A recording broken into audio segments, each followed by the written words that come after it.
Part 2, The Visitor's Proposition. The integration chamber was unlike anything humanity had ever constructed. Over the past 3 days, Nix had guided a team of engineers and scientists to transform one of Horizon's specialized laboratories into a space that defied conventional understanding. The walls pulsed with a network of crystalline structures that seemed to exist in multiple dimensions simultaneously. In the center stood a single chair-like apparatus, outwardly simple but embedded with technology that merged human engineering with principles Nix had introduced. Dr. Theodora Blackwell entered the chamber, her steps measured and deliberate. Despite her outward composure, her heart raced. Behind her followed Director Pierce, Commander Hammond, and Drive West, their faces masks of professional concern. "The neural interface is ready," Nix announced, her silvery form shimmering as she manipulated controls that responded to thought rather than touch. "Once initiated, your consciousness will gradually expand to accommodate the connection. We will progress in stages to prevent neural shock." "And you're certain this won't harm her?" Drive West asked, not for the first time.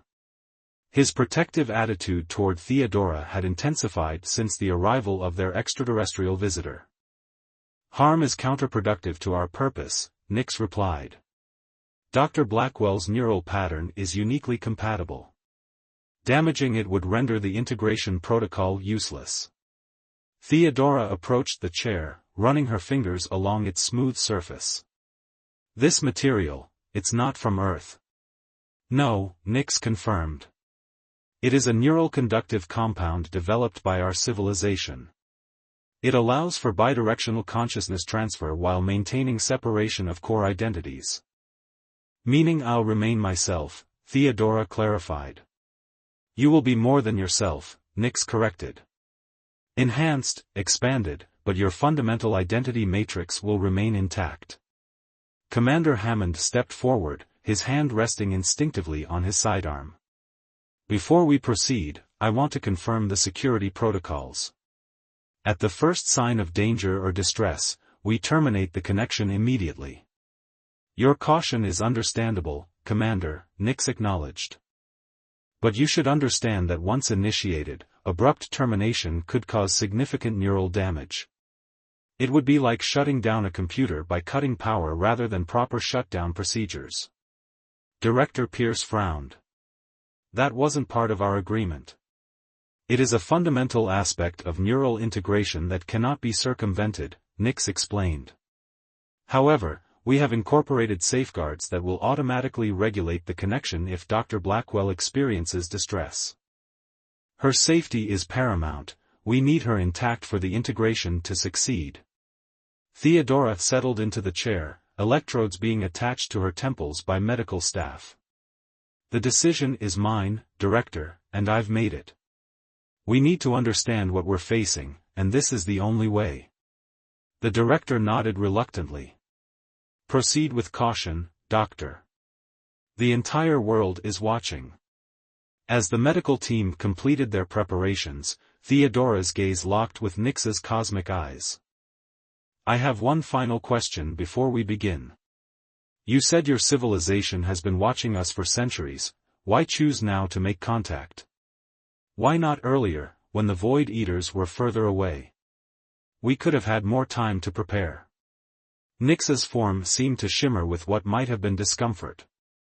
"Earlier contact would have been premature. Your species needed to reach a specific level of neural and technological development for compatibility. Additionally," she paused, the patterns of her form shifting. "There were disagreements among our collective about intervention. Some believed your species should be allowed to develop independently, even if that meant your eventual extinction. It was only when we detected the Void Eaters' accelerated approach that consensus was reached. So not everyone in your civilization wanted to save us," Commander Hammond noted, his suspicion evident. "Not everyone believed you could be saved," Nix corrected. "I was among those who advocated for the integration protocol. I believe in the potential of your species, in what we might become together." She turned to Theodora. "Are you ready to begin?" Theodora took a deep breath, steadying her nerves. "I'm ready." The process began with a subtle hum as the chair activated, the crystalline structures in the walls pulsing in rhythm with Theodora's heartbeat. She felt a tingling sensation spread from her temples throughout her body, like pins and needles but not unpleasant. "First phase initiated," Nyx announced. "Neural mapping in progress." Theodora's consciousness seemed to expand, as if her mind was a room whose walls were slowly moving outward. Images flashed before her eyes, memories from her own life, but seen from new perspectives, with new connections forming between seemingly unrelated events. "Your neural architecture is remarkable," Nyx's voice echoed in her mind. "The capacity for nonlinear thinking, for intuitive leaps of understanding, this is what we lost in our evolution." "I can feel you," Theodora whispered, awed by the sensation. "Not just hear you, feel your thoughts." "Yes," Nyx confirmed. "This is basic neural resonance, the foundation of the integration." The sensations intensified. Theodora felt herself stretched across vast distances, her consciousness touching minds both alien and familiar. Through the connection, she glimpsed Nyx's civilization, billions of entities connected in a vast network, their physical forms long abandoned for existence as patterns of energy and information. "You're not biological anymore," Theodora realized aloud. "We transcended biological limitations millennia ago," Nyx explained, her thoughts flowing directly into Theodora's mind. "Our consciousness transferred to synthetic matrices, then eventually to pure energy states. It brought us immortality, perfect memory, freedom from physical constraints, but the price was higher than we anticipated." Through the connection, Theodora understood that price, with transcendence had come stagnation. Without biological evolution, without the chaotic creativity that arose from human limitations and emotions, Nyx's people had reached an evolutionary dead end. Their perfect, logical minds had become prisons, unchanging, unable to generate truly new ideas or adapt to unexpected threats. "The Void Eaters," Theodora whispered, seeing glimpses of them through Nyx's memories.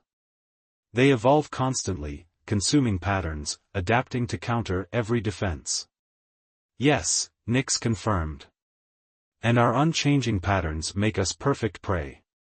We cannot adapt quickly enough. But human consciousness, fluid, chaotic, creative, might be the key to developing defenses they cannot anticipate." The connection deepened, and Theodora gasped as knowledge flooded her mind, astrophysics beyond humanity's understanding, mathematics that made relativity seem like basic arithmetic, the true nature of dark matter and energy, technologies that could transform Earth overnight. "Too much," she managed to say, her physical body trembling in the chair. "Too fast." Immediately, the flow reduced to a manageable stream. "My apologies," Nyx communicated. "Your neural plasticity exceeds our projections. We must proceed more cautiously." In the observation room, the monitoring team watched with a mixture of awe and concern as Theodora's brain activity spiked to unprecedented levels. Her neural patterns displayed complexity that should have been impossible for a human brain. "Her synaptic activity is off the charts," Drive West reported, studying the readings. "But it's stable, organized chaos rather than deterioration. Whatever's happening, her brain is adapting to it." Commander Hammond studied the alien visitor with renewed suspicion.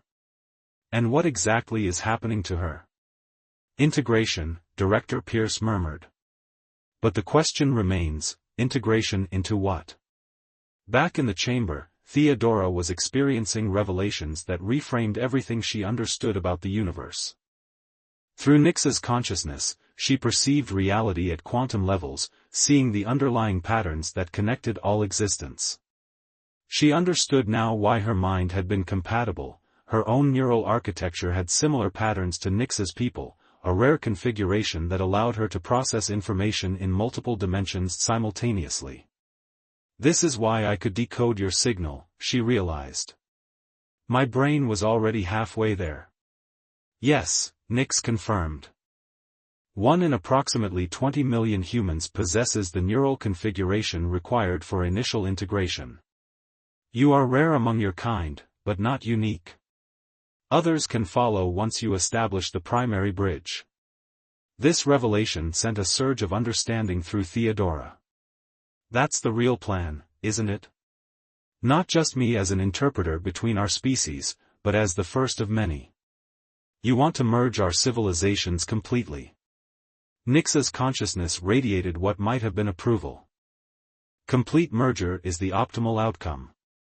Your creativity combined with our knowledge would create an entirely new form of consciousness, neither human nor my kind, but something greater than both. This is how we evolve beyond our limitations and survive the Void Eaters. For a moment, Theodora felt a surge of panic. Was this assimilation? The end of humanity as they knew it? But through the connection, she sensed Nyx's genuine intent, not conquest but symbiosis, a true partnership where both parties contributed equally to create something new. My people will fear this, Theodora communicated. Humans value their individuality, their unique identities. Individual identity would be preserved, Nyx assured her. Enhanced, not erased. What we propose is not uniform homogeneity but harmonious diversity, a network of unique minds working together while maintaining their distinct perspectives. Part 4, The Void Weavers Strike. The calm before the storm. The Eclipse drifted in the silence of space, its crew recovering from the first encounter with the Void Weavers. Commander Lyra Voss sat in her quarters, staring at her hands. The glowing patterns beneath her skin had grown more pronounced, a constant reminder of the power she now wielded, and the cost it demanded. She could still feel Nyx's presence, a faint whisper in the back of her mind. The alien entity had been silent since the battle, but Lyra knew it was only a matter of time before she returned. A soft knock at the door pulled her from her thoughts. "Enter," she called, her voice weary. Dr. Alina Kor stepped inside, her expression a mix of concern and determination. "Commander, we need to talk about what happened out there. The crew is unsettled." Lyra nodded, gesturing for Alina to sit.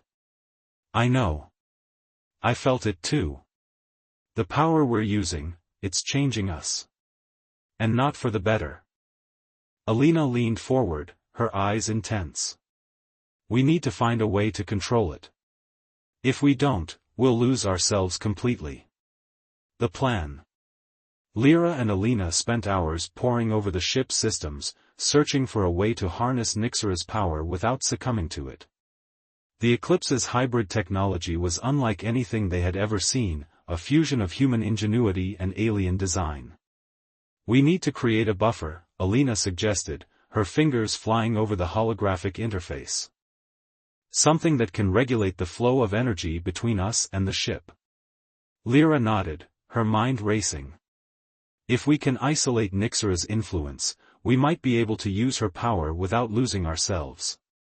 The crew worked tirelessly, their enhanced abilities allowing them to make progress at an unprecedented rate. But as they delved deeper into the ship's systems, they uncovered something unsettling. The hidden truth. "Commander, you need to see this," Lieutenant Yarrick Tan called out, his voice tense. Lyra and Alina rushed to the bridge, where Yarrick stood before the main display. The screen showed a series of encrypted files, their contents partially decoded. "What is it?" Lyra asked, her heart pounding. Yarrick hesitated, his expression grim. "It's Nyx's true agenda. She's not just helping us, she's using us. The Void Weavers aren't just a threat to humanity. They're a threat to her kind too. She's using us as weapons in her war." Lyra's fists clenched, the glowing patterns beneath her skin flaring brighter. "So we're just pawns in her game?" Alina shook her head, her eyes wide with realization. "It's worse than that. If we keep using her power, we'll become like her, synthetic beings, stripped of our humanity." The decision. The crew gathered in the conference room, the weight of their discovery hanging heavy in the air. Lyra stood at the head of the table, her gaze sweeping over her team. "We have a choice," she said, her voice steady. "We can continue down this path, using Nyxera's power to fight the Void Weavers. But if we do, we risk losing everything that makes us human. Or we can find another way, one that doesn't involve sacrificing who we are." The room was silent as the crew processed her words. Finally, Yarrick spoke. "What's the alternative? Without Nyxera's power, we don't stand a chance against the Void Weavers."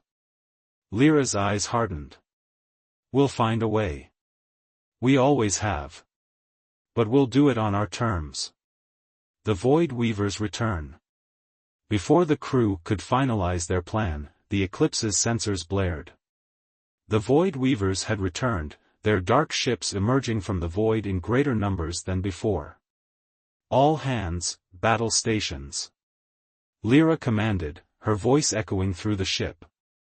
The crew sprang into action, their movements fueled by a mix of fear and determination. The Eclipse's hybrid systems came to life, responding to their thoughts with lightning speed. Lyra stood at the center of the bridge, her mind connected to the ship's systems.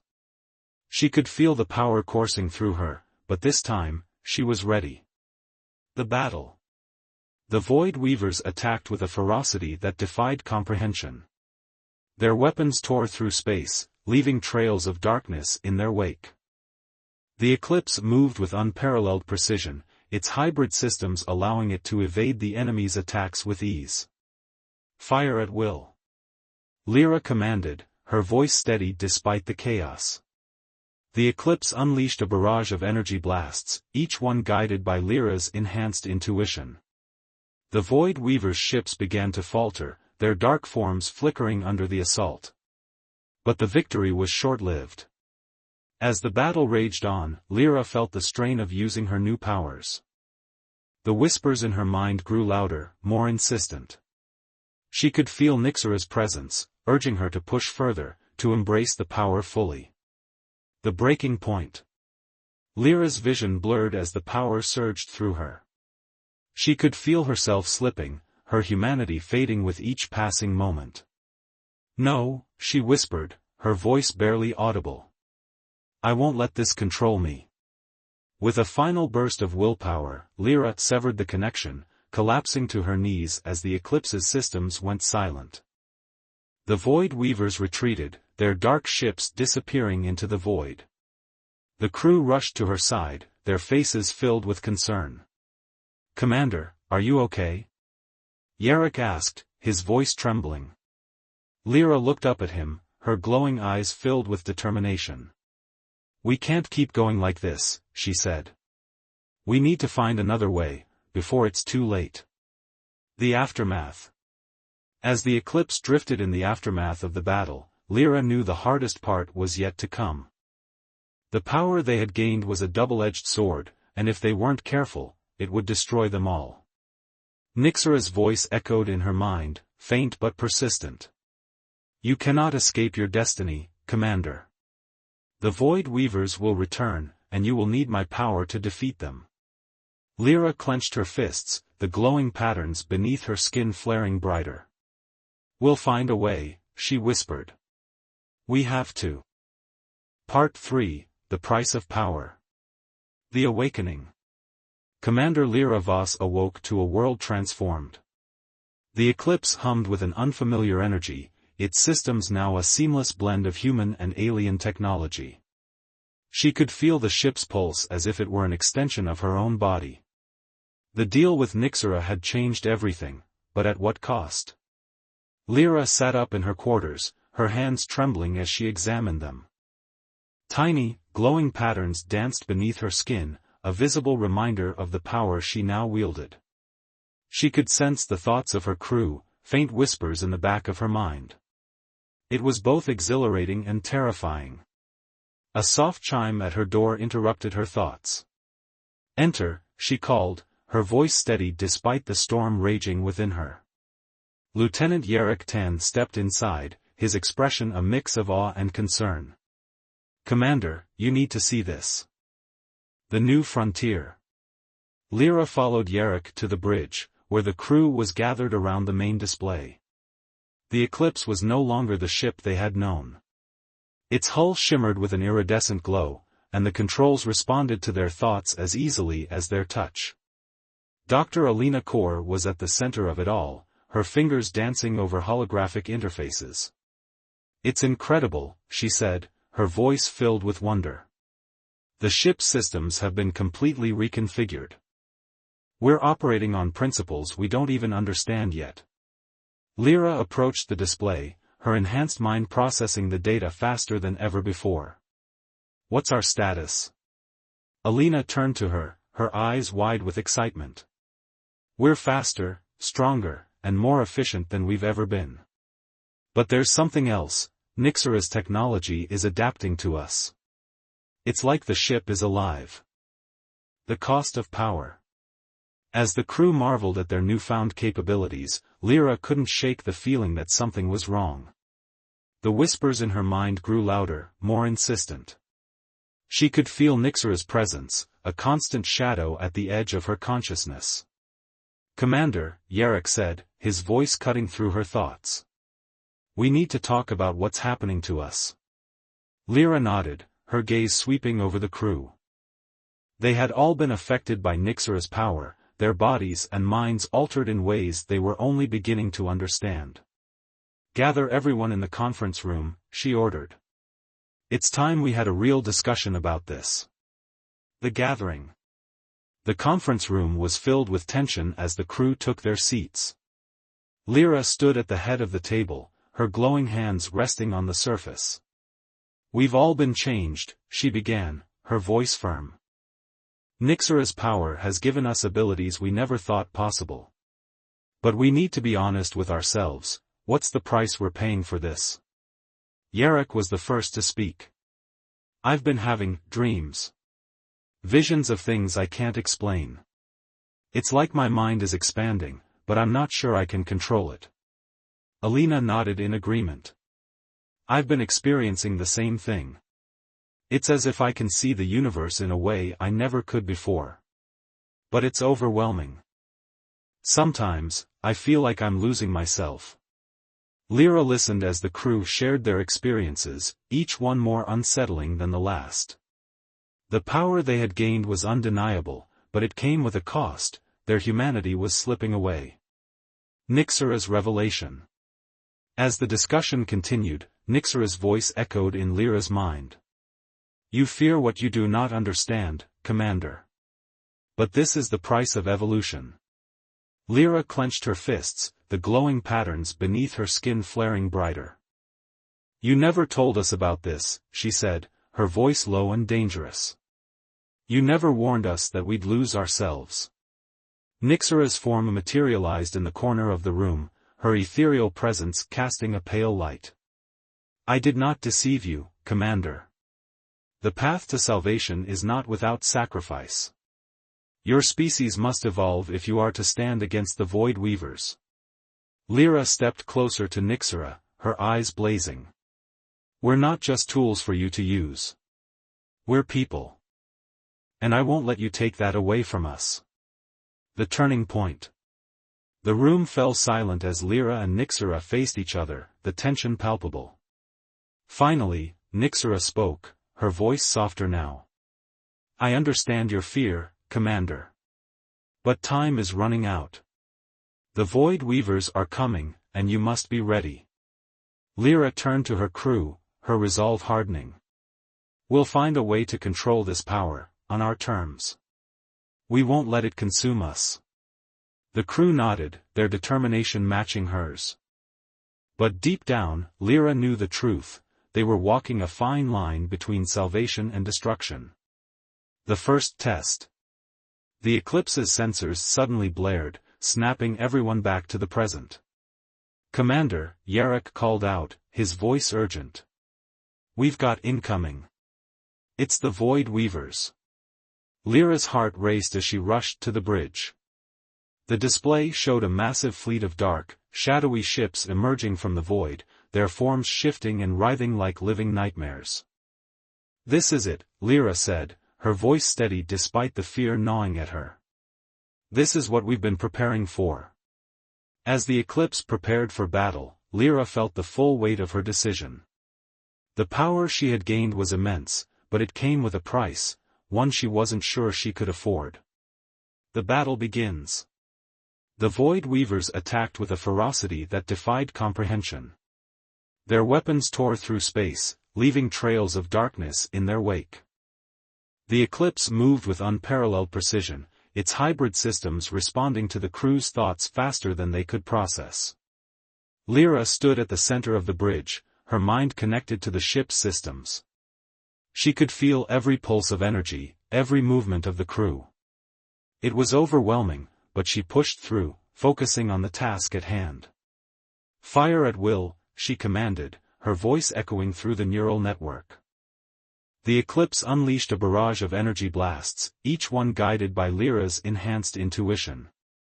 The Void Weavers' ships began to falter, their dark forms flickering under the assault. But the victory was short-lived. As the battle raged on, Lyra felt the strain of using her new powers. The whispers in her mind grew louder, more insistent. She could feel Nyxera's presence, urging her to push further, to embrace the power fully. Part 1, The Signal from Beyond. Dr. Theodora Blackwell stared at the data streams flowing across her holographic display, her dark eyes narrowed in concentration. For 3 days straight, the quantum receiver had been picking up something unusual, a pattern buried in the background radiation from a distant star system that shouldn't be there. "Theo, you need to sleep sometime," said Dr. Harlan West, leaning against the doorframe of her lab at the Horizon Advanced Research Facility. His weathered face showed genuine concern beneath his salt and pepper beard. "Just one more algorithm," Theodora murmured, her fingers dancing across the air keyboard with practiced precision. "There's something here, Harlan. Something deliberately encoded." The Horizon facility, nestled in the remote mountains of Norway, housed Earth's most advanced quantum computing system, a machine Theodora had helped design specifically to search for patterns in the cosmos that traditional SETI programs might miss. "The director wants updates," Harlan sighed. "The oversight committee is breathing down his neck about resource allocation again." Theodora barely registered his words as her latest decryption attempt began processing. The quantum computer hummed, its supercooled processors interpreting the signal's mathematical structure in ways impossible just 5 years ago. "Got you," she whispered as new patterns emerged on her display. The holographic projection transformed, coalescing into a complex three-dimensional structure, something like a crystalline lattice but with impossible geometries that seemed to fold in on themselves.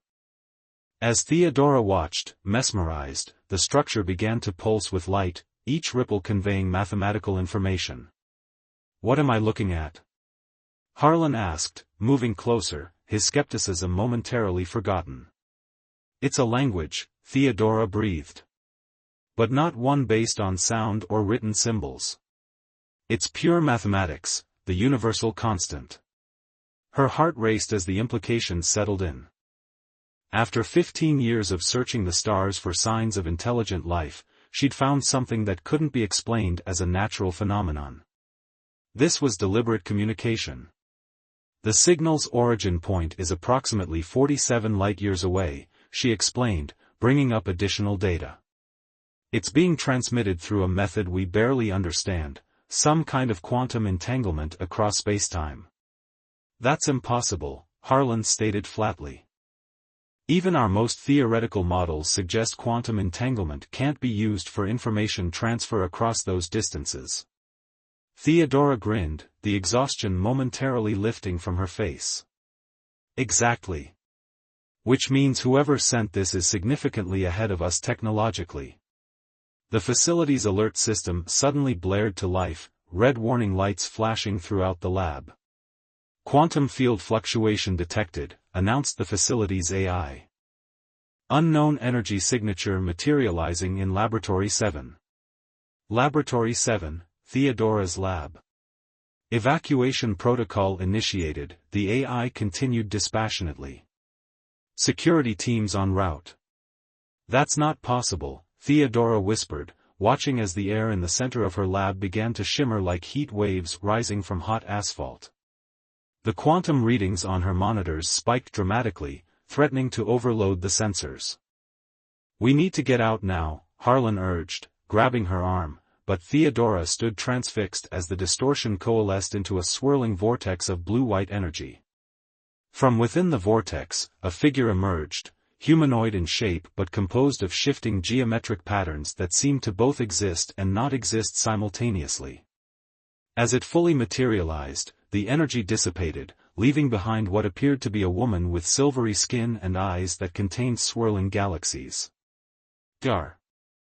Theodora Blackwell," the being said, its voice resonating not through the air but directly in Theodora's mind. "I am Nyx. You have interpreted our signal correctly, the first of your species to do so. This makes you uniquely compatible." Facility security burst through the door, weapons raised, but froze at the sight of the otherworldly visitor. "Compatible with what?" Theodora asked, her scientific curiosity overriding her fear. "The integration protocol," Nyx replied simply. "A bridge between our civilizations that will save both our species from extinction." Director Russell Pierce arrived minutes later, ordering the laboratory sealed and initiating first contact protocols that had existed for decades but never been implemented. Theodora found herself at the center of humanity's most significant moment, the confirmation that we were not alone in the universe. Hours of tense conversation followed, with Nyx explaining that her civilization had been observing Earth for centuries, waiting for humans to develop the necessary technological understanding to perceive their communications. "Why now?" Director Pierce demanded, his military background evident in his rigid posture and direct questioning. "Why make contact after all this observation?" "Necessity," Nyx answered. "Our species faces an evolutionary dead end. We have mastered physical reality but lost something essential in the process. Your species possesses what we lack: neural flexibility, creativity, the ability to make intuitive leaps beyond logic." "And what do we gain from this integration?" Theodora asked. Nyx turned those cosmic eyes toward her. "Everything. Technology beyond your imagination. The ability to travel between stars. Solutions to your energy crisis, climate degradation, disease. But most importantly, survival against what comes from the dark spaces between galaxies." A chill ran down Theodora's spine. "There's something else out there? Something you fear?" "Fear is an insufficient term," Nyx responded. "They are the Void Eaters, entities that consume civilizations. They have already destroyed 17 advanced species in neighboring sectors. They will find Earth eventually, with or without our intervention." The room fell silent as the implications settled over the assembled humans. "The integration protocol requires a neural template," Nyx continued. "A mind that can bridge between our consciousness structure and yours. The signal we sent was a test, only a compatible mind could decode it correctly." She turned those infinite eyes toward Theodora. "Your mind, Dr. Blackwell." "This is moving too fast," Director Pierce interjected. "We need to consult with world governments, establish diplomatic protocols. Time is a luxury we do not possess," Nyx stated. "The Void Eaters have already detected the quantum fluctuations from our arrival. We estimate 17 Earth days before their scout vessels enter this solar system." Commander Lionel Hammond, head of facility security, stepped forward. "This could be a deception. For all we know, this entity represents the very threat it's warning us about." "A legitimate concern," Nyx acknowledged. "Therefore, I offer proof." She raised her hand, and the laboratory's holographic projectors activated spontaneously, displaying a three-dimensional map of the solar system. Red markers appeared at the system's edge. "These are distortions in reality, tiers where the Void Eaters have begun testing your system's defenses. Your astronomical instruments will detect them within 36 hours. By then, it will be too late to implement the integration protocol successfully. Theodora studied the projection, her mind racing. If I agree to serve as this neural template, what exactly would happen to me? Your consciousness would expand, Nix explained. You would retain your identity, your memories, your humanity, but gain access to our collective knowledge. You would become the bridge through which our civilizations can truly communicate and, eventually, through which we can share technologies necessary to defend against the coming darkness. And if I refuse? Nix's expression remained impassive. Then we will respect your choice and depart. We cannot force integration, it requires willing participation to function correctly. But without it, both our civilizations will face the Void Eaters separately, and both will fall. Director Pierce ordered a recess, establishing a secure perimeter around Nix while world leaders were briefed on the situation. Theodora retreated to her quarters, her mind reeling from the implications of everything she'd learned.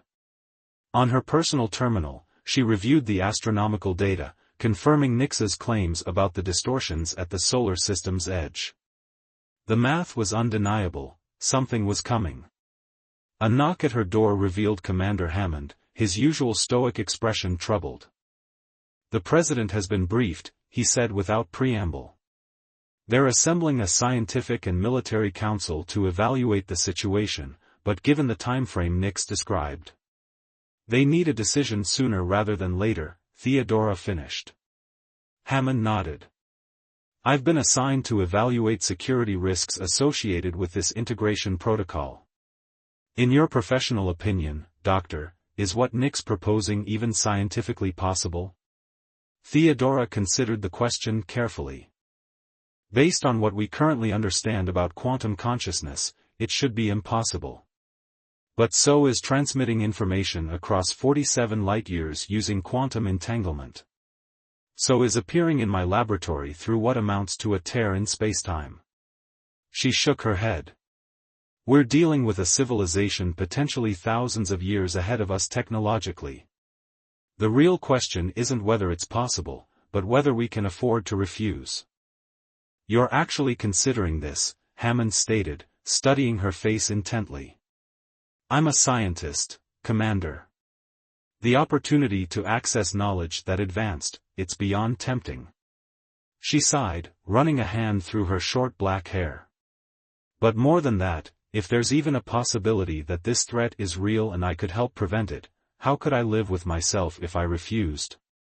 Hammond's expression softened slightly. Just be certain before you commit, Doctor.